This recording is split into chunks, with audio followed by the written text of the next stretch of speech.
The boy had only used the simplest sword draw, yet it shocked the top 3 masters of the continent on the spot. Was this truly the strength a 12-year-old child should possess? However, just 2 days ago, I was still the invincible king of mercenaries, but because of my ruthless actions, I was targeted by the Empire. They swiftly gathered all forces and secretly plotted an assassination. In the end, outnumbered, I was killed by their hands. When I opened my eyes again, I found myself lying on a hard bed. In disbelief, I touched my neck. Just a moment ago, I had been cut down by Aiden, yet now there was not a single wound. Looking closely, my face seemed to have returned to its younger years. Logically, I should be dead, but the familiar surroundings gave me an answer in my heart. At that moment, a man dressed as a soldier suddenly pulled open the curtains, telling me to pack up quickly and return to the territory of Petium. My heart trembled, so my guess was right. I had truly returned to the past. Petium, the family that had long since been destroyed. Because I was chosen early as heir, from a young age I resented the family's strict control, often committing reckless acts. Over time, most clansmen chose to distance themselves from me. In the end, unable to bear their reproach, I ran away from the family. For many years after, I earned fame and strength through effort, eventually becoming one of the world's 7 kings of mercenaries. To make up for past mistakes, I returned to Petium, only to see ruins and ashes. I personally witnessed the family's land burned to the ground. From then on, I searched tirelessly for the culprits until finally, I was ambushed and killed by Aiden. Only then did I learn he had conspired with the Edmund family to destroy Petium. And now, I seem to have returned to the time before I left the clan. My servant, noticing my strange demeanor, looked at me with confusion, wondering why I seemed like a different person after just one sleep, even letting out odd laughs. From him, I learned that this was the time when Petium was preparing to subjugate the orcs. In my past life's faint memory, most members of the expedition perished in this war. Back then, eager to build prestige, I forced command as the family's young master. After all, intelligence reported only 3 orcs. But in reality, more than 20 appeared, and due to my poor command, the expedition was nearly wiped out. But now, I could rely on my mercenary experience from my past life. When I arrived at the front, a massive explosion erupted ahead, and countless orcs charged from the mist. The seasoned commander roared for the soldiers to hold formation. In the next moment, I stepped forward, raised my sword high, and struck down upon the orcs like a mountain collapsing. This stunned the commander, who would have thought the spoiled young master hid such skill. Still, I was dissatisfied, for I had yet to master spirit energy, not even displaying 1/10 of my former strength. Walking up to the commander, I demanded he hand over command. His face grew hesitant. How could I act recklessly at such a dangerous time? But because of my noble status, he could not outright refuse, though he still rejected me. I sighed. In his place, I would not hand command to a reckless man either. This time, I would not seize power. Standing before Commander Sphinx, I asked, "Do you know what matters most in battle?" Without waiting, I answered myself, "It's momentum." In a flash, my sword darted like a serpent, felling another orc. The enraged orcs howled, exposing fangs. I darted among their attacks with agility, leaving Sphinx dumbfounded, as if dreaming. Even with spirit energy, he couldn't match this suppression. Though fatigue showed, I struck with minimal movement, each blow precise. Without spirit energy, my swordsmanship could already surpass the family's masters. The soldiers, once doubting, now gaped in awe. Who would have thought the pampered young master hid such deadly skill? The orcs gathered, but I mocked them as brainless fools before retreating. Sphinx realized my plan to lure them to the cliff. He ordered the soldiers to raise shields and follow.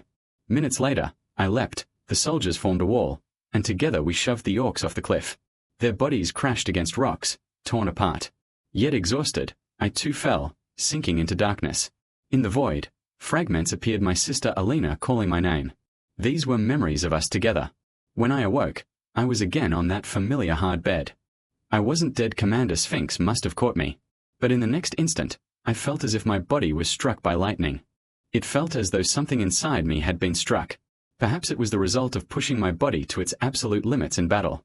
Just then, a girl dressed as a maid pushed open the door. Her face lit up with joy when she saw I had awakened. I lifted my eyes to her. She was my tutor, Linda. Since childhood, she had always stayed by my side, yet after the family's destruction, I never saw her again. Overcome with emotion, I rushed forward and embraced her tightly. To be given another life, and to once again see familiar loved ones, was a feeling beyond words. After the joy faded, I decided to tell Linda something important. In the days to come, the Petium family would face an unprecedented crisis, because the soul inside me came from 10 years in the future. But Linda didn't take my words to heart. She thought perhaps my mind had been unsettled during the battle with the orcs. To her, the only crisis I faced was my own. Then she began to scold me for my reckless behavior on the expedition.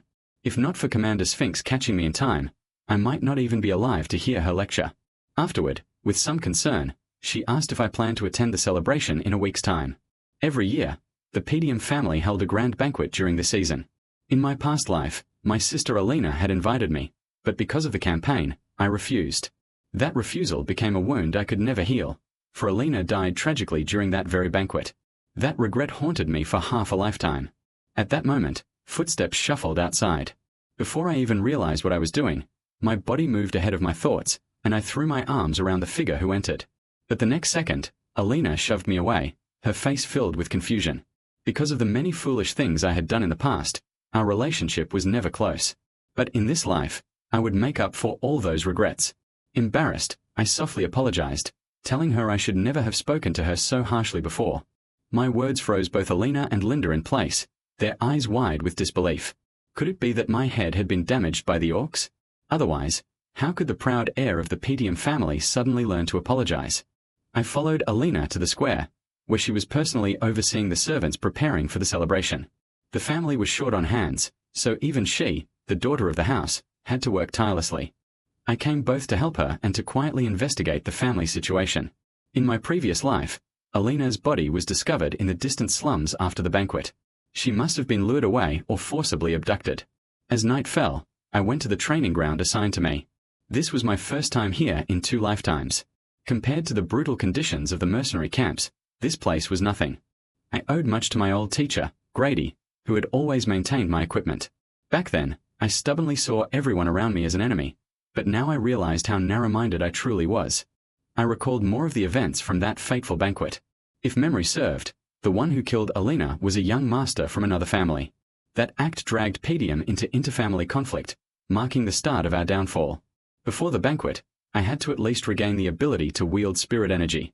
Spirit energy was the supernatural force that allowed humans to surpass their limits. The process of sensing and accepting it was the most difficult part. In my past life, I first trained with it amidst the chaos of the battlefield, so forming spirit energy cores came as naturally as breathing. But forming a single core would never allow me to reclaim my place among the 7 kings. Back then, I had stumbled upon half of a magic manual, which had guided me to form multiple cores. This time, as I trained, blood surged in my chest and I spat out a mouthful. My young body could only form 3 cores, not the 5 I had achieved in my past life. The method in the manual quickened the process but drained my body greatly. It was this very weakness that led to my defeat at the hands of Aiden. One-on-one, I would have won, but against the Empire's strongest knight regiment, I was overwhelmed. Still, the advantage of youth meant I had time. Someday, I would master even more spirit cores, and when that day came, I would face the murderers who destroyed my family. Time quickly passed, and the day of the family celebration arrived. I found Elina as promised. Over these days, I had learned an important truth. My actions altered people's reactions, and while the grand flow of fate might not change, subtle differences could shift the future. Even knowing what lay ahead, I had to adapt. Hours passed, the celebration neared its end, yet no suspicious figures had appeared. Suddenly, a man approached Elina, telling her there was a special new event at this year's banquet. Without hesitation, she agreed to go. Watching her walk away, a chill ran through me. No wonder she had let her guard down in the past. There was a traitor within the family, one of her very own personal guards. I followed closely. The place they led her to was barren, nothing like the festive scene they had promised. Instead, the terrain subtly blocked every path of escape. Elina grew impatient, thinking her guards were joking with her. She tugged my arm, ready to leave, when a tall figure blocked her way. His voice was harsh, his demeanor changed as if he were a different person entirely. One of the guards, named Philip, finally dropped the facade. Grinning wickedly, he revealed they had taken on a lucrative commission. Before he could finish, 3 shadowy figures emerged from behind him. At their head was Frank, his expression alight with surprise. Frank's eyes widened in shock when he realized that I, too, was among the intended targets. The burly Philip stepped forward, claiming they had fulfilled their promise by bringing Elina here, and demanded Frank settle the payment. I watched their transaction with a grave expression. "Do you really think selling us out will let you walk away unscathed?" I asked coldly. Philip sneered, saying the reward was enough to escape the Petium lands and live in comfort for the rest of their lives. But before he could finish, a flash of a sword passed before him, and he collapsed dead on the spot. His companion panicked, seizing Elina as a hostage, warning me to drop my weapon or she would suffer. Before he could act, a sword pierced his forehead, killing him instantly. The 3 remaining men stood stunned. They had heard rumors that the eldest son of the Petium family was nothing but a useless waste, yet what they just witnessed told another story. Even Frank's expression shifted slightly, a hint of respect in his eyes. He had noticed I had used spirit energy. Suppressing the ache in my heart, I knocked Elina unconscious, sparing her from the brutal scene that was about to unfold. Frank stepped forward, thanking me for saving him the trouble of dealing with those traitors. Originally, he had planned to kill them himself, but now his curiosity was piqued. Was I truly hiding my strength? I didn't answer. Instead, I kept my cold gaze fixed on him. The 2 others were no threat. The real problem was Frank. The spirit energy radiating from him marked him as far stronger than the rest. Then, Frank's tone shifted. He no longer wanted to kill me outright. Instead, he planned to leave me broken and alive, certain that this would drive the entire Petium family into madness. My grip tightened on my sword. In the next instant, I lunged like a hunting leopard, skewering one assassin through the forehead. Spinning around, I parried a heavy strike with the broadside of my blade, then cut another down in a flash of red. Unable to hold back, Frank charged at me. I swung a probing arc of sword energy, grazing his neck with a bloody line. Cold sweat ran down his face. Had he not reacted with spirit energy in time, he would already be dead. Snarling, he stopped suppressing his true power. Even so, I smiled faintly. In the clash that followed, my strike shattered Frank's sword, numbing his arm. I gave him no chance to recover, driving my blade toward his chest. Grabbing him before he collapsed, I demanded the name of the mastermind behind him. At first, Frank remained stubborn, but when I began draining his spirit energy directly, panic overtook him. To resist meant certain death. Finally, he broke, spitting out a single name, Count Desmond, a man renowned across the continent, who commanded several powerful families, including the Dicard family near Petium territory. His plot was simple: frame Dicard's young son for Elina's death, ignite a territorial feud, and then swallow the Petium family whole. With the truth in hand, I finished Frank. As he lay dying, he warned me that Petium's destruction was inevitable. I leaned in and whispered, "Then let me tell you a secret, I've been reborn. This time, I will protect the Petium family." After carrying Elina to safety, I followed my past life's memory to an abandoned house. Inside lay the corpse of a neglected Dicard son, a pawn sacrificed by his own father to spark war. Cleaning the scene carefully, I left no trace before departing. Meanwhile, in a distant chamber, the enemy families gathered in silence. News of Frank's failure had reached them. Even with their strongest man, they had been utterly crushed by the so-called useless heir of Petium. Rage twisted their faces. They decided the next step: arrange my death as if it were nothing more than a duel. Their chosen pawn was Roseth, a young warrior famed for his raw strength and natural sword talent, one said to be unmatched among his generation in the northern continent. That night, I trained harder than ever. Frank's words still echoed, filling me with urgency. Unless I regained the strength of my previous life, defeating these families would be impossible. Though I had begun drawing spirit energy into threads and wielding it explosively, my control was far from perfect. A nearby knight watched in shock. He had lived as a knight most of his life, yet had never seen spirit energy wielded in such a way. The knight beside me was stunned. He had never imagined spirit energy could be wielded in such a way. Later that evening, I joined Elina for dinner, though the food was rather bland. Suddenly, noise rose outside the window. Because of Elina's kidnapping, Father had ordered all Petium family celebrations cancelled. This infuriated the merchants, who relied on such events for income. Now they gathered, demanding answers. If left unchecked, their anger could easily erupt into actions harmful to the family. But as I soon learned, most of our knights had been sent to help rebuild the beast forest ravaged by the recent orc disaster. With manpower stretched thin, the merchants dared to stir trouble. I finally understood why, in my past life, the Petium family collapsed so quickly. Caught between constant wars in the northern fortress lands and the endless threat of monsters from the forest, we bled both wealth and strength until ruin was inevitable. I pulled Linda aside, asking about my private funds. To my dismay, he explained that long ago Father had cut off my allowance because of my reckless spending. I had nothing. If I wanted to change my family's fate, I needed power of my own, yet I lacked even the seed money to start. Just then, a servant ran in breathless. Roseth wanted to see me. Outside, he had nearly beaten a city guard knight half to death. Memories came rushing back. Roseth, heir to the Roseth family allied with ours, was notorious for causing trouble whenever he visited. No one dared oppose him, not only because of his overwhelming strength, but also his arrogant confidence, which earned him admiration. In my past life, I had trailed behind him like a sycophant. Today, though, I stayed unusually quiet, which puzzled him. Then I remembered. Much of my wasted money had been spent covering his messes. This was the perfect chance to make him pay it back. I strode up to him. "Don't you think it's time you repaid me?" Extending my hand, I told him, with interest, he owed me 1,000 gold coins. Roseth scoffed.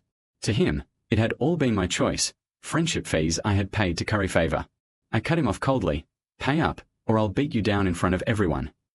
His smirk vanished when my fist slammed into his chest, cracking bone.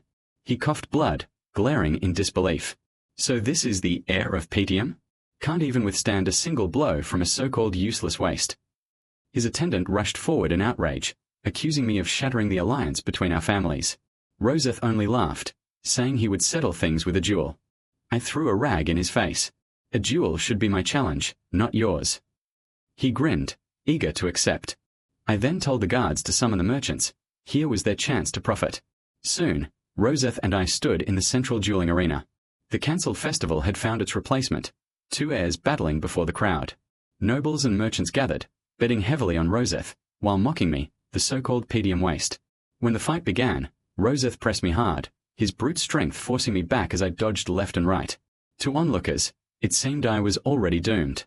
He struck me high into the air, but in the next breath I twisted behind him, whispering, "Your swordplay is nothing but raw strength. True mastery lies in spirit, energy, and precision." My words stung him like poison. In a blur of movement, my blade danced like a phantom, carving deep wounds into his body. Gasps rippled through the crowd. Was this really the useless heir they had mocked? Many had bet everything on Roseth, and now their jaws hung open in disbelief. I tossed aside my sword. "Fighting you with this is too boring. From now on, I'll only use my fists. But if I win, I expect double, 2,000 gold." Roseth's attendant exhaled in relief. He thought fortune had finally smiled upon their plan. Roseth's feet slammed against the ground, his body shooting forward like an arrow loosed from a bowstring. Calmly, I shifted my stance and slipped aside, effortlessly dodging his fierce strike.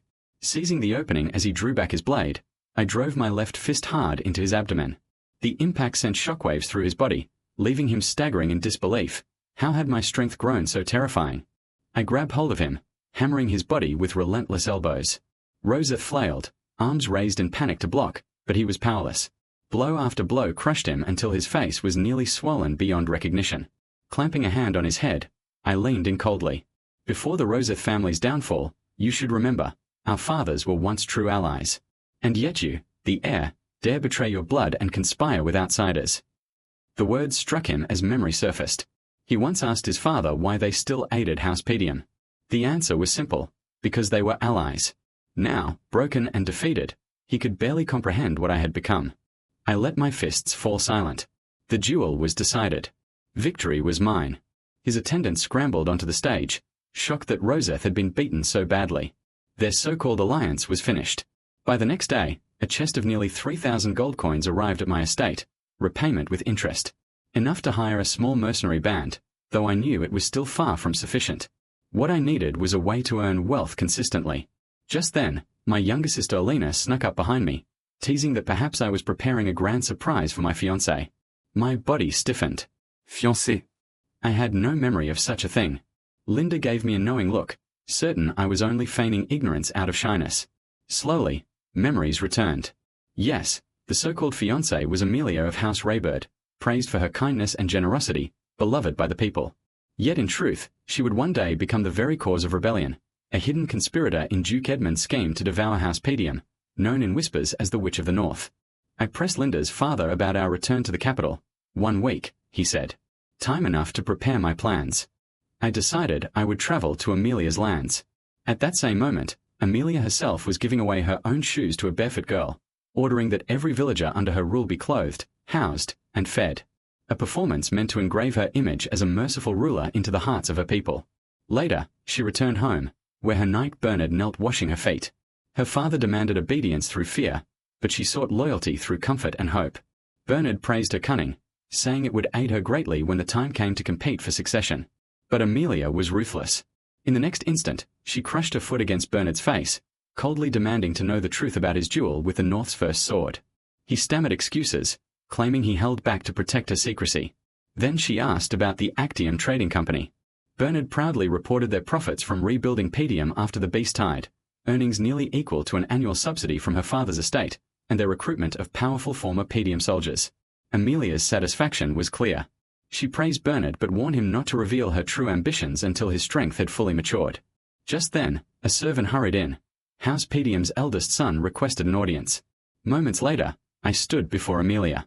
She chastised me for my lack of manners, saying even fiancés should send word before meeting. I smiled lightly. I only came to wish you a happy birthday. I wanted it to be a surprise. I handed her a bundle of flowers, claiming I had purchased them from a nearby merchant guild, their fragrance perfectly suited for her. Amelia casually asked the guild's name. When I answered Actium, her expression hardened. That was a guild. Rising abruptly, she prepared to leave. But I released a wave of killing intent that froze her in place. Sit down, Amelia Raybird. Shock filled her eyes. How could the coward she once looked down on now command her so completely? I sipped tea, speaking evenly. I came not only to bring gifts, but also to demand 10,000 gold coins. She was stunned. Was this truly just an attempt to borrow money? I sneered. This has nothing to do with my father. I'm here to extort you. Then I leaned closer, mocking her. You'll never marry me. Perhaps the knight guarding your door will be your true husband once you claim leadership of House Raybird. And if I expose your little scheme to build power in secret, how do you think your rivals will react? Amelia remained calm, warning me not to speak so recklessly. I cut her off. No more nonsense. Give me 10,000 gold, and I'll keep your secret. Refuse, and I won't. Her cold eyes flicked toward Bernard. She called him forward. I knew at once, she meant to silence me permanently. Bernard's true potential rivaled even the North's strongest sword. In my past life, I had underestimated him. Not this time. I raised my voice. If I die here today, war will erupt between our lands. That is a price none of us can afford. Amelia's lips curled in disdain. Your death will simply be written as the act of a guard who struck down a scoundrel harassing his lady. At that moment, I still hadn't noticed the danger behind me. Just as I drew my weapon, ready to face Bernard, a suit of armor suddenly burst open. From inside, an assassin lunged at me with a blade. Luckily, my reflexes were sharp. I flipped backward, dodging in time, and even kicked a chair into the air to block his ambush. Before he could land, I drove my foot into him, sending him flying straight out the window. The scene left both Bernard and Amelia stunned. I chuckled lightly. Quite a unique way of welcoming your guests. But do you really think tricks like this can threaten me?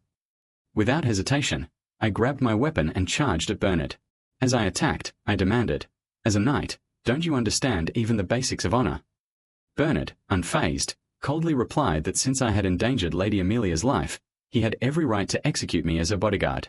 With that, he locked my weapon tightly and thrust his sword toward me. I twisted free, then struck him with a powerful kick to the waist, sending him flying. Only then did Bernard realize something was wrong. His intel had been false.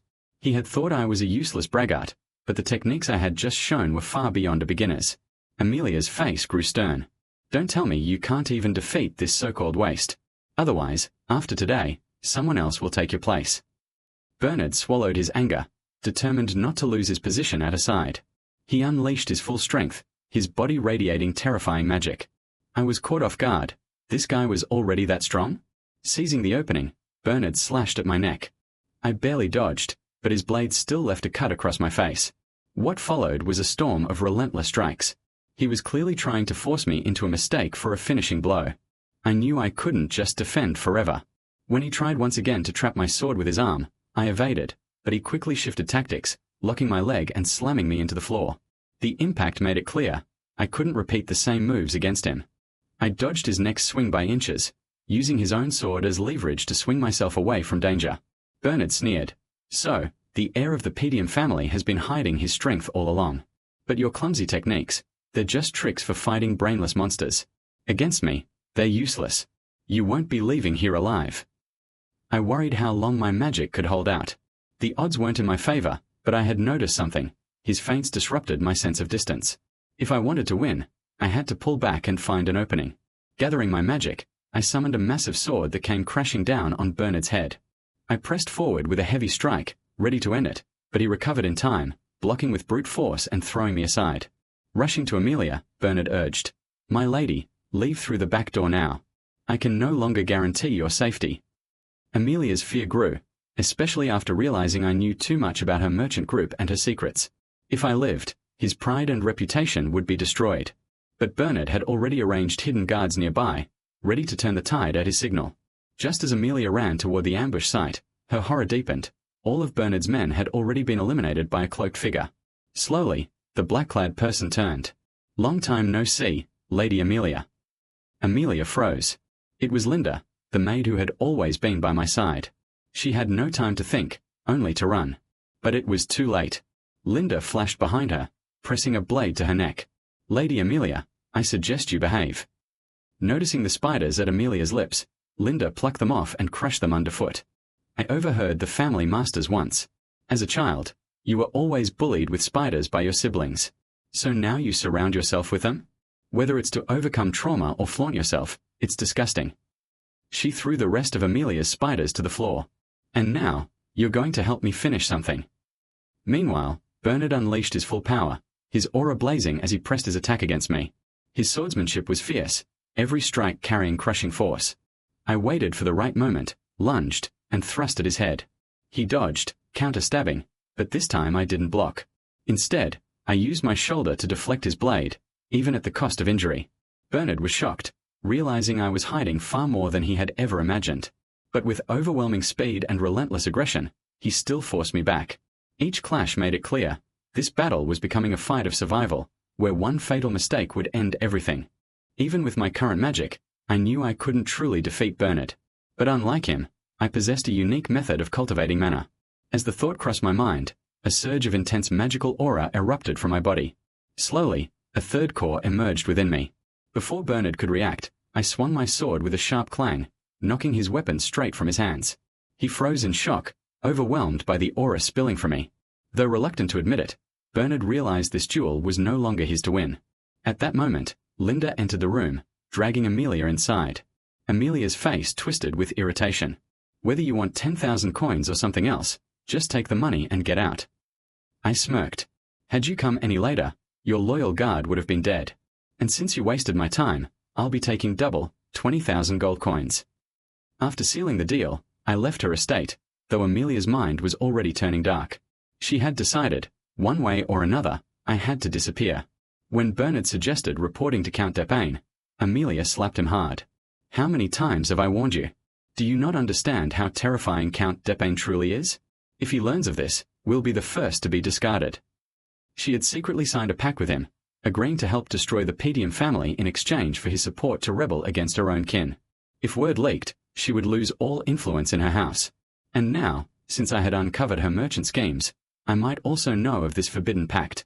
Allowing me to return alive was out of the question. Bernard realized my body was covered in wounds, and I had exhausted too much mana by forcing open the third core. Amelia seized the chance, ordering the deployment of her secret assassin troop, the Ocelots. She marked a spot on the map, Rayboard territory, a narrow mountain pass leading back to Petium. Perfect for an ambush. Meanwhile, in a carriage, I bandaged my wounds and counted Amelia's 20,000 gold. Together with what I'd earned before, it would become the seed for rebuilding Petium. Killing her then and there had been tempting, but impulsive. Better to keep her alive. Her secrets bound her hands tighter than chains. Yet suddenly, blood welled in my throat.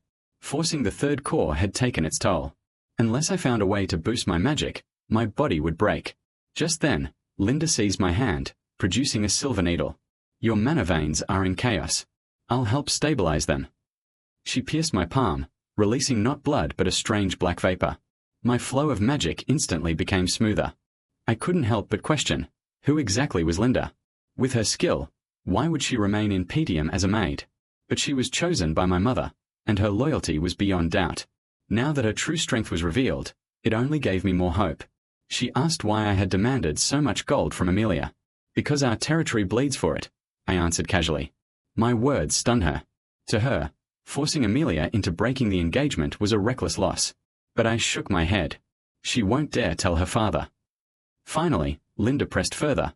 "What exactly would I use the money for?" Without hesitation, I replied, to open the forest of beasts. Paks, listening nearby, instantly protested. Young master, that place has defeated every generation of Petium since my great-grandfather's time. I cut him off. Paks, what of the investigation I sent you on? Seeing my determination, he stopped arguing. The person you seek is indeed there. My face hardened. Then I cannot return to Petium. Amelia will have set her ambush along the path. Linda struck her chest with confidence. Don't worry, young master. Paks and I will protect you. I gave them a faint smile. I know you will. That's why I trust you both. This time, you'll also need to come with me to meet someone. In the blink of an eye, we arrived before a small house. An old man opened the door, his sharp eyes scanning us warily. Who are you? Linda leaned closer and whispered, Young master, are you certain it's him? I gave a firm nod. The old man turned to leave, but before he could step inside, I spoke clearly. Respected former commander of the Ratatosk Mercenary Corps, Jillian, would you grant me a word? At the mention of that name, Jillian froze, and even Paks reacted in shock. Only knights who had mastered nearly every weapon could join Ratatosk, a mercenary corps once famed across every land. Though disbanded now, their reputation still echoed everywhere. Jillian's aura flared with killing intent. What's your purpose in coming here? Linda quickly stepped in front of me, tense. But I ignored the threat and calmly said, I know how to cure your daughter's incurable disease. If you'll let us inside, we can talk. Jillian's daughter, Rika, suffered from a terminal illness known as eternal punishment. High fever, coughing blood, and red spots blooming like petals across the skin, leaving victims writhing as though condemned. In my past life, by the time I saw Jillian, he was already dead. Rumor said he took his own life after his daughter's passing. As we entered the house, Rika suddenly collapsed in a fit. Jillian rushed to cradle her. The room was nearly bare, save for a few worn weapons. Clearly, he had sold everything to pay for treatment. There was no time to dwell on it. We need the antidote now, I muttered. Linda tugged my sleeve, whispering anxiously, Young master, even the priests can't heal eternal punishment. I cut her off with confidence. Don't worry. I can cure it. I scribbled a recipe onto paper and handed it to her. By every ingredient. She widened her eyes in disbelief. Was I truly able to heal the incurable? In truth, eternal punishment was considered untreatable now, but in the future, a simple potion would shake the entire world. That was why I remembered it so well. Though the ingredients were rare and expensive, Linda returned swiftly with everything I needed. I mixed Blessing of the Elves with other herbs, crushed them, soaked the blend in distilled liquor, and after a short wait, handed Jillian a vial. If you trust me, give this to your daughter. He hesitated, then let Rika drink. Almost instantly, the red blotches began to fade. Jillian's eyes widened in disbelief. He checked her again and again, finally falling to his knees before me. Then, my daughter will live. At least within 2 months, she will be fully healed, I assured him. Tears welled in his eyes as he dropped to one knee. You didn't come here just for the cure. You want me to follow you. I extended my hand. Not as a slave. As Jillian, the former commander of Ratatosk. He understood at once. Moments ago he seemed a ragged old man, but now, gripping a spear, his presence transformed, radiating power. You've stirred up trouble, haven't you? He asked. I nodded. And more trouble will surely come. Without warning, Jillian hurled his spear into the woods, yanking out a cloaked assassin with a rope. Seizing the man by the throat, he growled, Who sent you? The assassin refused to answer. I knew it had to be Amelia. As I reached for my sword, Jillian stopped me. Leave this dirty work to me. Moments later, the man was dealt with, and Jillian knelt once again. From today on, I, Jillian, will follow you. Linda frowned, whispering that bringing such a dangerous man into our ranks was reckless. Meanwhile, word of the assassin's death reached the Ocelot smuggling syndicate. Their leader, Biebo, scoffed. That useless Petium whelp? Impossible. But when told Jillian had joined me, his face darkened. So, the old commander finally shows himself. As we traveled back by carriage, Jillian insisted on bringing all his weapons, forcing Bellin to buy another cart. I reassured him it was worth it. We needed one for Rika anyway. Still, Linda's face grew grave. If the assassin truly came from Amelia, then things were worse than expected. The mask he wore bore the totem of the Ocelots, a smuggling syndicate notorious in Rayboard. Not just smugglers, but slavers, ex-mercenaries, and killers. And once again, Doubts about Linda's mysterious identity crept into my mind. But how had he obtained such precise intel? Just then, the ground behind the carriage bulged upward, 2 mounds of earth rising. Gillian instantly grew alert. As expected, men from the Ocelot Syndicate burst forth from beneath. He seized his axe, swung once, and parried the ambush. With a twist of his weapon, he locked an enemy's blade, spun, and severed another man's arm. At the same time, a massive tree toppled overhead. Gillian reacted swiftly, yanking the reins and halting the horses just in time. In the next breath, more Ocelot fighters emerged all around, and leading them was none other than their chief, Biebo. Fixing Gillian with a cold smirk, he sneered, "Old Commander, it's been a long time. For your daughter, you disbanded the entire corps, condemning your brothers to years of wandering." Gillian replied flatly, "I don't know what you're talking about." Biebo roared, furious, "Have you forgotten your own comrades?" But Gillian had no patience for it. The title of Ratatosk's commander was long behind him. Now, he was under the banner of young Master Giselle of the Petium family. At Biebo's signal, his men charged. I asked if Gillian needed aid, but he shook his head. "They came for me. I'll handle this alone." With a sweep of his axe, 3 men fell at once. A flicker of his blade dropped 2 more. Biebo scowled. The old man's strength hadn't waned. He ordered everyone to swarm Gillian, allowing no respite. Mounting a horse, Gillian's power surged, cleaving through foes with ease. As the clash raged, Biebo leapt from above, striking down. Gillian raised his shield, blocking effortlessly. Biebo hurled throwing knives toward the horse, but Gillian dodged with uncanny speed. "I cast aside the past," Gillian declared. "Now I belong to Lord Giselle." Grinding his teeth, Biebo shouted, "Then die here with me." His fury spilled out. Ever since Gillian vanished, Ratatosk had crumbled. Many brothers, desperate, turned to vile means of survival. If not for Gillian's choice, Ratatosk might have become the continent's strongest corps. Snarling, Biebo's strikes grew faster. A spinning kick shattered Gillian's shield. Spitting venom, he raged. "I gave my life to Ratatosk, and you abandoned us, to serve some spoiled brat as a slave." He whipped more knives at Gillian, but the veteran dodged instinctively. They fought relentlessly until Biebo, with a sly grin, taunted, "You've wasted your body for your daughter. Meanwhile, I only grew stronger." Driving his weapon into the ground, he flung knives again. Gillian couldn't evade all. He took the hit to his arm, then seized Biebo by the chest. All this hatred, just for that. Biebo froze. He realized Gillian's hand shimmered with raw mana, strong enough to grasp a blade barehanded. The truth struck him. Gillian had been holding back all along. With a surge of killing intent, Gillian cleaved his axe downward. Biebo collapsed, gasping. "Why now?" Gillian asked. "If revenge was your goal, you had many chances." Breathing raggedly, Biebo admitted, "I sought you before. But you were a broken old man then, no longer worthy of killing." Instead of finishing him immediately, Gillian tossed back his weapon. "Though I now serve Lord Giselle, once you were Ratatosk. I'll honor you with a warrior's end." Biebo charged once more in desperation. But no matter how ferociously he fought, he couldn't pierce Gillian's defense. After dozens of exchanges, Gillian disarmed him, then drove the blade through his heart. As Biebo lay dying, Gillian whispered, "I'll always remember you. Biebo Bolanos, captain of Ratatosk's 5th Division." I leapt down from the carriage. "You've done well, Gillian." Yet he looked ashamed. I shouldn't have dragged it out. These men were once my brothers. I cut him off. This was fate. Don't blame yourself. Truly, I was fortunate to have secured Gillian. He was far beyond what I expected. In my past life, when I first sought to become a mercenary, I heard legends of his deeds. They laid the foundation for my rise as the mercenary king. 2 days later, we returned to Petium territory. Gillian eyed the city gates. "So this is the main city of Petium." I nodded. "What's your first impression of Petium?" He hesitated, then said awkwardly, "It seems pretty good." I shook my head. "No.